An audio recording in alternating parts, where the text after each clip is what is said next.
रविशंकर प्रसाद।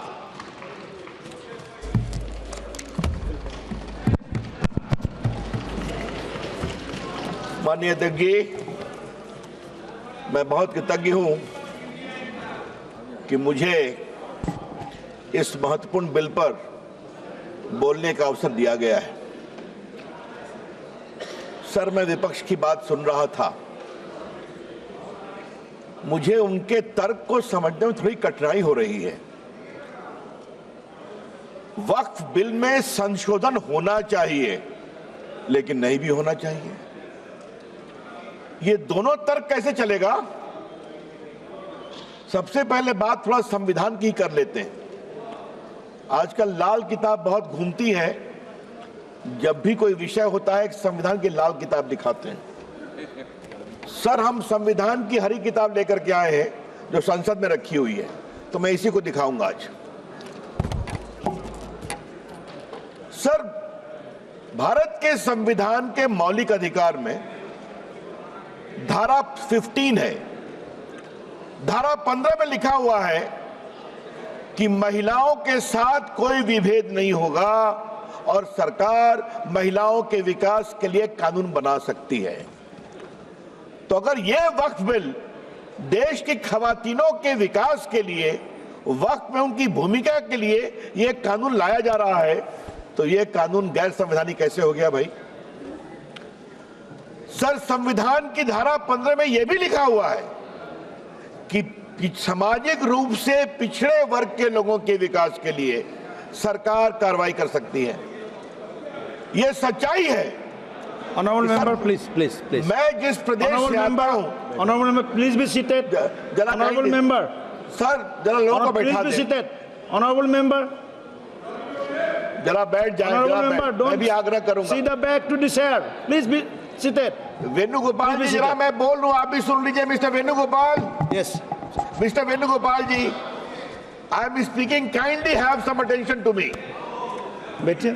Sir, मैं ये कह रहा था कि मैं जिस प्रदेश बिहार से आता हूं, वहां बहुत सारे पिछड़े मुसलमान हैं। उत्तर प्रदेश में भी हैं, पसमंदा कहते हैं हम, कई कैटेगरी के हैं। उनको वक्फ के मैनेजमेंट में अवसर नहीं मिलता।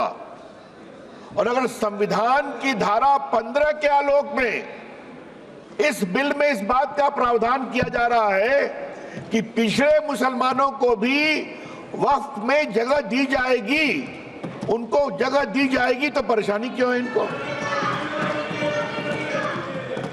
और सर, जहां तक सर सवाल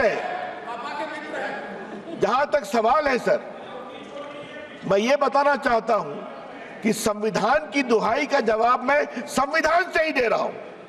ये वक्फ में जो संशोधन हो रहा है, वो मौलिक अधिकार की धारा 15 में उसकी अनुमति मिलती है। अब सर, धारा 25 की बात की गई सर। अब हमारे विपक्ष के उपनेता को मैं सुन रहा था, आपने धारा 25 का जिक्र किया, तो धारा 25 का क्लॉज 2 भी पढ़ लीजिए मेरे साथ। सर, मैं आपके सामने पढ़ना चाहता हूं।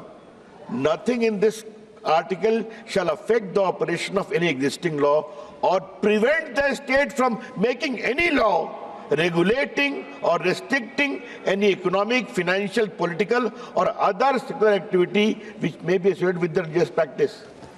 तो अगर वक्फ की जमीन बर्बाद हो रही है, अगर वक्फ की जमीन लूटी जा रही है, अगर वक्फ की जमीन हड़पी जा रही है, तो संविधान की धारा 25 यह अधिकार देता है कि कानून बन सकता है।